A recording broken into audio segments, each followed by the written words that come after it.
At 02:03 hours local time, a formation of Ukrainian naval drones was cutting through the dark water of the Black Sea, roughly 30 miles southwest of Sevastopol. Their target was the naval base itself, home to one of Russia's few remaining diesel-electric submarines still capable of launching caliber cruise missiles into Ukrainian territory. For months, that submarine had used the depth and cover of the Black Sea to strike from positions no surface ship could survive long enough to reach. Tonight, Ukraine intended to take that advantage away permanently. What none of the operators steering these drones from hundreds of miles away could know yet was that Russia had spent the last 6 weeks rebuilding its harbor defenses from scratch, and whether this mission succeeded would come down to decisions made not on the water, but months earlier in a workshop outside Odessa. The drones themselves were low, flat shapes barely breaking the surface, running at just under 45 knots with almost nothing above the waterline except a small sensor mast. Each one carried enough explosive payload to tear open the hull of a warship, and each one had been built for a fraction of the cost of the missile that would eventually try to stop it. Behind them, 20 miles back, a second wave waited at reduced speed, timed to arrive precisely as the first wave reached the harbor mouth. This was not a single strike, it was a sequence, engineered so that whatever survived the first contact would meet something worse a few minutes later. At the harbor entrance, a Russian radar operator manning the coastal surveillance post scanned his screen across the dark water. The sea state was calm that night, which should have made detection easier. Instead, it made it harder. Calm water reflects radar energy differently than choppy water, and a drone skimming just above the surface can disappear into that reflection almost entirely. He had seen ghost contacts before, faint returns that vanished the next sweep. 3 years into this war, nobody assumed an empty screen meant an empty sea. But nobody could scramble every asset in the harbor over a flicker either. This particular stretch of coastline had been quiet for nearly 2 months. Long enough that some of the newer conscripts rotated into the base had started treating the overnight watch as routine rather than dangerous. The veterans knew better. Tonight, the operator kept both hands near his console rather than resting them in his lap, a small habit that had kept him alert through previous engagements that other men on other shifts had missed entirely until it was too late to matter. Chapter 2. The First Contact. 18 miles out, the lead drone's onboard receiver began registering strange fluctuations in its satellite navigation signal. The position readout jumped nearly a mile to the northeast, then snapped back, then drifted south. This was not equipment failure. Russia had installed a new jamming array along the coastline weeks earlier, designed specifically to corrupt satellite positioning for any unmanned system approaching from the sea. It broadcast a signal strong enough to overpower the real one, feeding false coordinates to anything listening. But the drone's navigation computer had been designed with exactly this scenario in mind. The moment the satellite signal became unreliable, it switched automatically to inertial guidance, using a preloaded route and a set of internal sensors that measured acceleration and orientation without needing any outside signal at all. It was not perfect. Small errors would accumulate the longer it ran blind. But over the remaining distance to the harbor, those errors amounted to a matter of yards, not miles. Russia could jam the sky all it wanted. The drones were no longer listening to it. Ukrainian engineers had learned this lesson the hard way over the previous year, watching earlier generations of drones veer harmlessly off course the moment they entered a jammed corridor, their operators helpless to correct a navigation system that trusted a signal it should have doubted. The redesign that followed was not glamorous. It involved accepting that the satellite link could never be trusted near the target and building a system that assumed betrayal from the very first mile of the approach. That assumption was now paying for itself in real time, 18 miles from a harbor that believed its jamming array had already won this particular fight. At the surveillance post, the operator's screen lit up with 6 new contacts almost simultaneously, all converging on the harbor mouth from slightly different bearings. He keyed the alert immediately. Within 90 seconds, the base's air defense network had gone from routine watch to active engagement, and every gun and missile system on the water's edge began rotating toward the sea. The base commander, roused from his quarters by the alert, arrived at the operations center, still fastening his jacket, watching 6 blinking icons crawl steadily across a screen that had shown nothing but empty water for weeks. He had run drills for exactly this scenario more times than he could count. Drills, he was about to learn, have a way of feeling entirely different once the icons on the screen represent real explosives closing on real ships. Chapter 3. The Pantsir Battery Responds. A Pantsir S-1 combined missile and gun system positioned on high ground above the harbor acquired the lead group of drones within seconds of the alert. Its radar could track multiple low-altitude targets simultaneously, and its twin 30mm cannons were built specifically for exactly this kind of close-in defense against small, fast, low-flying threats. The system had shot down dozens of aerial drones over the preceding year. A surface drone moving at 45 knots across open water was, in theory, an easier problem. It could not maneuver vertically. It could not hide behind terrain. The first burst of cannon fire tore into the water just behind the lead drone, throwing up a wall of spray. The gunner adjusted, walking the rounds forward. A second burst caught the drone's stern section directly, and it detonated in a bright orange flash roughly 400 yards from the harbor mouth. One down. But the Pantsir's radar was already struggling with what came next. Behind the lead group, the drones had spread laterally, no longer running in a tight formation but fanning out across nearly half a mile of open water, each maintaining just enough separation that engaging one meant briefly losing track of the others. The gunner shifted fire to the next contact, missed twice as the drone dipped behind a swell, then found it on the third burst.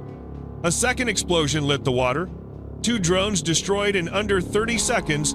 It looked, for a moment, like the Pantsir alone might be enough.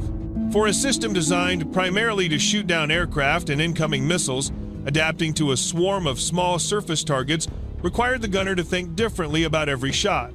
An aircraft moves in 3 dimensions and tends to hold a predictable vector for at least a few seconds at a time. A surface drone, skimming the water and controlled by an operator watching a live camera feed, could change heading in an instant, weaving unpredictably the moment gunfire landed close enough to register. The gunner found himself adjusting for where a thinking, reacting pilot might choose to send it next, a far harder problem than anything the system's original designers had built it to solve. Chapter 4. The second wave arrives.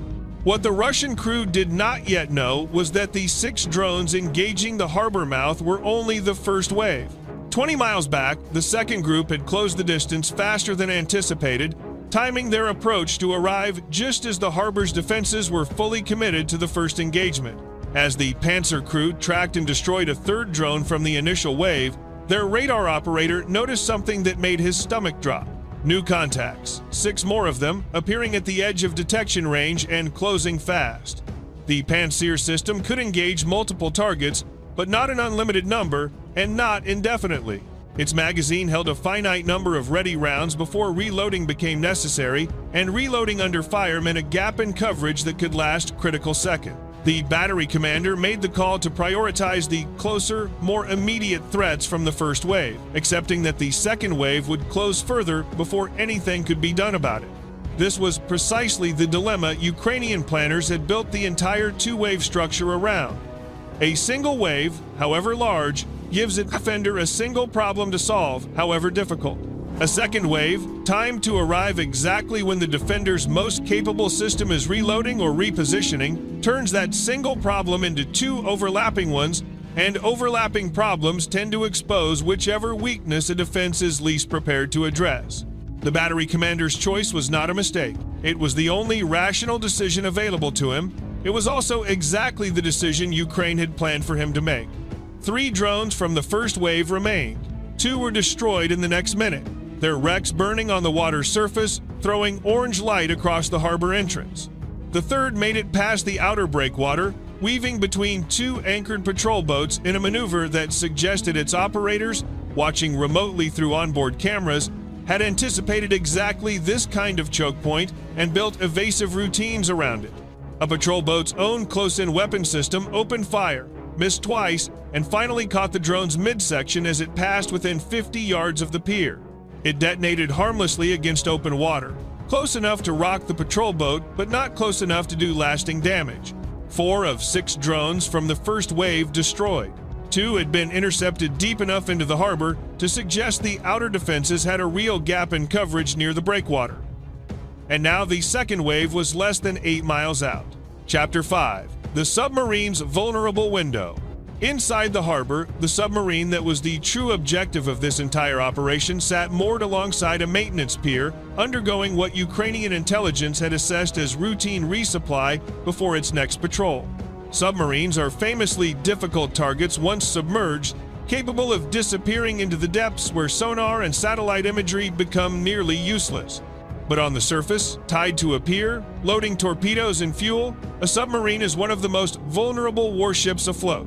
It has minimal point defense of its own. It relies entirely on the base's perimeter systems to protect it because its own weapons are designed for undersea combat, not for shooting down surface drones approaching at wave height. This was the calculation behind the entire mission. Ukraine did not need to hunt this submarine in open water, where its stealth made it nearly impossible to find. It needed only to catch it here, moored and exposed, during the narrow window when resupply operations left it tied to a dock with no ability to submerge and escape. Intelligence gathering for a strike like this rarely comes from a single dramatic breakthrough. It comes from weeks of patient observation, satellite passes timed to catch harbor activity, open-source shipping data, and the occasional report from sources on the ground who simply notice which pier the resupply trucks keep returning to. Piece by piece, a picture had formed of the submarine's maintenance cycle, a window measured in days when it would be tied up, exposed, and unable to do anything about an approaching threat except wait for the base's own defenses to handle it. The base's air defense commander understood this vulnerability as well as anyone. That was precisely why the harbor's outer defenses had been reinforced so heavily in recent weeks. But reinforcement takes time to become effective, and effectiveness depends on more than just additional hardware. It depends on crews trained to operate under exactly the kind of overlapping, multi-directional assault that was now unfolding. The first wave had tested that training and found real gaps. The second wave was about to test it again, with less margin for error. Chapter 6. Overwhelming the perimeter. The second wave of 6 drones split into 2 groups of 3 as they crossed the 8-mile mark. One group angling toward the harbor mouth where the Pantsir battery was still reloading from its engagement with the first wave, the other circling wide to approach from a secondary channel that ran along the harbor's eastern breakwater, an approach route that Ukrainian reconnaissance had identified weeks earlier as having noticeably thinner radar coverage. The Pantsir crew, still working through their reload sequence, watched helplessly as the first trio closed to within a mile of the harbor mouth before the system came back online. By the time the cannons opened fire again, the drones had covered nearly half that remaining distance. The gunner caught one with a lucky burst at extreme range, the drone cartwheeling into the water in a shower of debris. The other 2 kept coming. Meanwhile, the eastern group had nearly reached the secondary channel entirely undetected. A patrol boat stationed near the breakwater spotted them visually at a range of roughly 600 yards, the drone's wakes catching moonlight against otherwise dark water. The boat's crew opened fire with a mounted machine gun, a far less precise weapon than the Pantsir's radar-guided cannons, but at this range, precision mattered less than volume. Tracers arced across the water. One drone took hits along its flank and began listing before its onboard charge detonated prematurely, throwing a plume of water into the air well short of its target. The second drone in that group altered course sharply, cutting behind the patrol boat itself to use the vessel as cover from further gunfire, a maneuver that suggested real-time human oversight rather than a purely automated evasive routine. It was this moment, more than any single explosion of the night, that unsettled the base's command staff most when they reviewed the engagement afterward.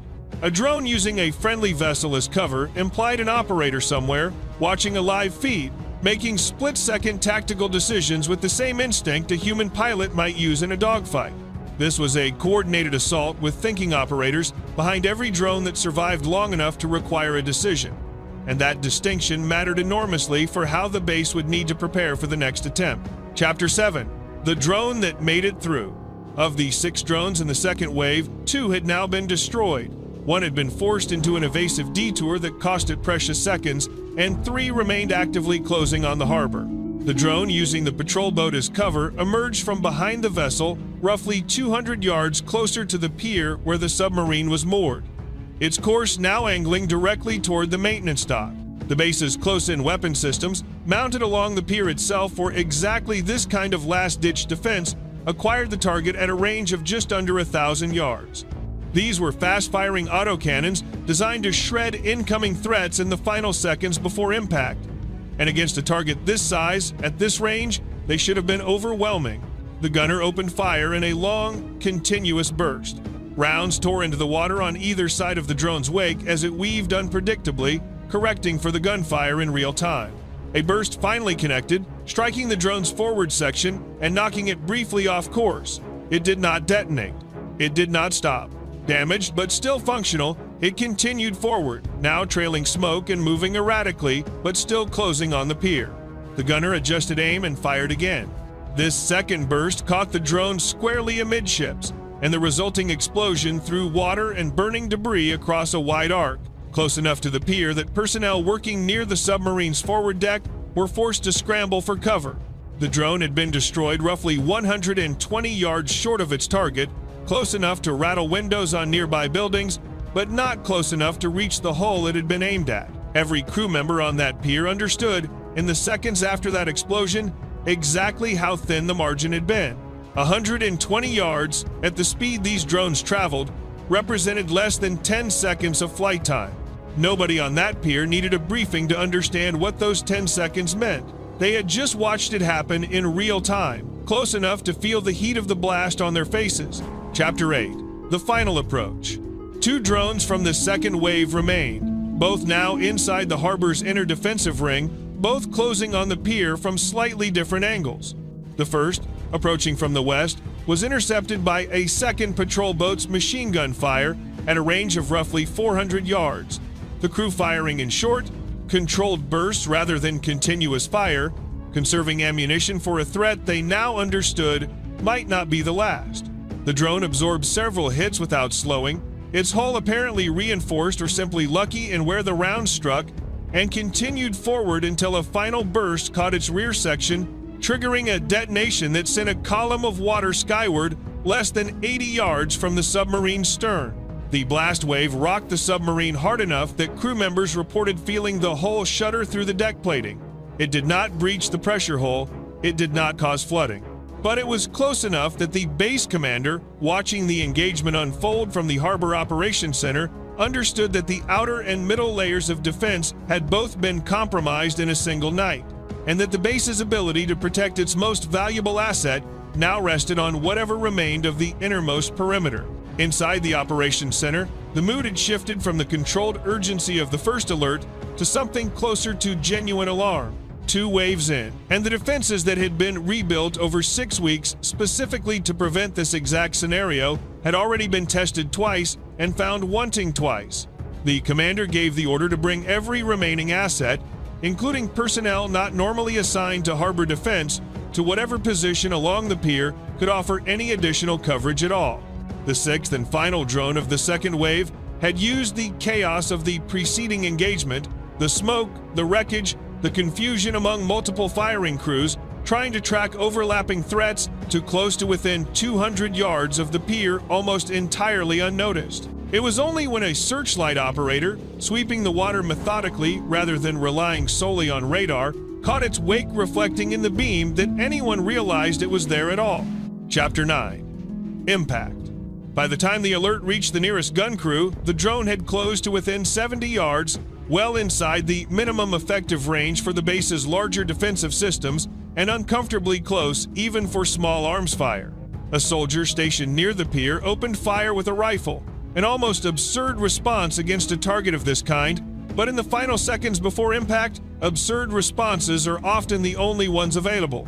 The rounds had no discernible effect. The drone struck the submarine's hull just aft of the conning tower at a speed that had barely decreased throughout its entire run across the harbor. The explosion that followed was not the kind that instantly sinks a vessel of this size. Submarines are built with pressure hulls designed to withstand exactly this kind of external shock to a degree that surface ships are not. But it tore a gash along the outer casing, damaged ballast tank components, and ignited a fire in an adjacent compartment that took the crew nearly 40 minutes to bring fully under control. Water began entering through the damaged section faster than the submarine's pumps could initially manage, and for a period of roughly 20 minutes, there was genuine uncertainty among the crew and the base command as to whether the vessel would remain afloat at all. Inside the submarine, the crew fought the fire and the flooding simultaneously, a combination that naval training treats as one of the worst-case scenarios a vessel can face while still tied to a dock. Smoke filled the affected compartment within minutes, forcing damage control teams to work in reduced visibility while wearing breathing apparatus, passing tools and pumps hand-to-hand through a passageway never designed to accommodate that kind of emergency traffic. Outside on the pier, additional personnel worked pumps and hoses from above, coordinating through shouted instructions and hand signals with a crew they could not see and could only partially hear over the noise of their own equipment. It did not sink. Emergency damage control teams, along with assistance from personnel on the pier itself, managed to stabilize the flooding and extinguish the fire before either problem became irreversible. But the submarine that had been scheduled to depart on patrol within days was now taking on water at its own dock. Its pressure hull compromised in a way that would require months of repair work, quite possibly requiring it to be towed to a facility outside Crimea entirely for the kind of specialized work Sevastopol's damaged shipyards could no longer reliably provide. Chapter 10. Counting the Cost. By dawn, the scale of what had happened became clear to Base Command. Of the 12 drones launched in the two-wave assault, 10 had been destroyed before reaching their targets, a genuinely impressive interception rate by any conventional measure, and yet the 2 that got through had been enough. One submarine damaged badly enough to be removed from active service for an extended period. A maintenance pier scarred by explosions and small arms fire. A patrol boat with hull damage from operating too close to detonating drones. Personnel treated for minor injuries and smoke inhalation from the fire aboard the submarine. The mathematics of this kind of warfare rarely favor the side doing the defending, even when that side wins the overwhelming majority of individual engagements. 10 drones destroyed represents a resounding tactical success by conventional scoring, but military value was never distributed evenly across those 12 targets. The 2 that survived long enough to reach the pier accomplished the mission's entire strategic purpose, while the 10 that were destroyed cost Russia expensive interceptor rounds, strained personnel across multiple simultaneous engagements, and revealed specific gaps in radar coverage along both the eastern channel and the immediate approach to the maintenance pier itself. Gaps that Ukrainian planners now had confirmed and would undoubtedly try to exploit again. Financially, the exchange was even more lopsided than the interception numbers suggested. 12 drones, built cheaply and in volume, cost a fraction of the interceptor rounds, cannon shells, and fuel expended defending against them, to say nothing of the far greater cost of the damage inflicted on a single submarine whose value exceeded the entire attacking force many times over. Chapter 11. What the base learned too late. In the days that followed, Russian engineers began the difficult process of assessing the submarine's damage in detail, a process complicated by the need to conduct much of the inspection, with the vessel still partially flooded and its systems only partially operational. Early estimates suggested repairs measured in months rather than weeks, and some assessments raised the possibility that the vessel might never return to full operational readiness at all, given the strain Russia's already limited shipyard capacity in Crimea faced trying to service a damaged submarine alongside its ordinary workload. The base's Air Defense Command, meanwhile, faced a harder question than simply how to patch the specific gaps this attack had exposed. The attack had demonstrated something more fundamental, that a defense built primarily around a single powerful system at the harbor mouth, backed by a thinner secondary layer, would always be vulnerable to an attacker willing to accept heavy losses in the first wave in exchange for opening gaps the second wave could exploit. Fixing that problem meant rethinking the entire layered structure of the base's defenses, a process that would take considerably longer than the 6 weeks Russia had spent preparing for this specific engagement. Reports compiled in the aftermath noted, with a kind of clinical bluntness rarely seen outside internal military documents, that crew fatigue had played a measurable role in the outcome. Gunners who had been alert and precise during the engagement's opening minutes grew visibly less accurate as the assault stretched past 10 minutes, then 15, forced to track overlapping threats across multiple bearings without any meaningful rest between engagements. Chapter 12. The broader pattern. This was not the first time a Russian naval asset in Crimea had been damaged or destroyed by a drone assault that overwhelmed layered defenses through sheer numbers and coordinated timing rather than any single technological advantage. Over the preceding 2 years, similar tactics had repeatedly proven effective against targets that, on paper, possessed formidable defensive capability. What made this particular strike notable was the target itself, a submarine, historically the most survivable class of naval asset, precisely because it can disappear beneath the surface where surface-based threats cannot follow. By catching it moored and vulnerable, exploiting the narrow but real window when a submarine's greatest strength becomes irrelevant, Ukraine had demonstrated that no vessel in Russia's Black Sea Fleet, regardless of class or capability, could be considered entirely safe simply by remaining in port. The base at Sevastopol, once considered one of the most heavily defended naval installations along the entire Crimean coastline, had just proven that a determined, well-timed assault using inexpensive and expendable systems could still find its way through, one drone out of 12, to reach a target worth far more than the entire assault combined. For a fleet that had already relocated much of its surface combat power away from Sevastopol over the previous 18 months, precisely because the harbor had proven too exposed to hold larger warships safely, this attack raised an uncomfortable question that extended well beyond a single damaged submarine. If the base's remaining vessels, the ones considered too valuable to move and too difficult to hide, could still be reached by a coordinated drone assault launched from open water, then the entire premise of using Sevastopol as a secure home port for what remained of the fleet needed to be reconsidered from the ground up. A conclusion no commander in that chain wanted to be the one to deliver up the line. The submarine remained at its damaged pier for weeks afterward, unable to submerge, unable to deploy, a visible reminder to everyone stationed at that base of exactly how thin the margin between a successful defense and a catastrophic failure had turned out to be that night, and how little comfort a 90% interception rate provides when the 10% that gets through happens to find the one target that matters most.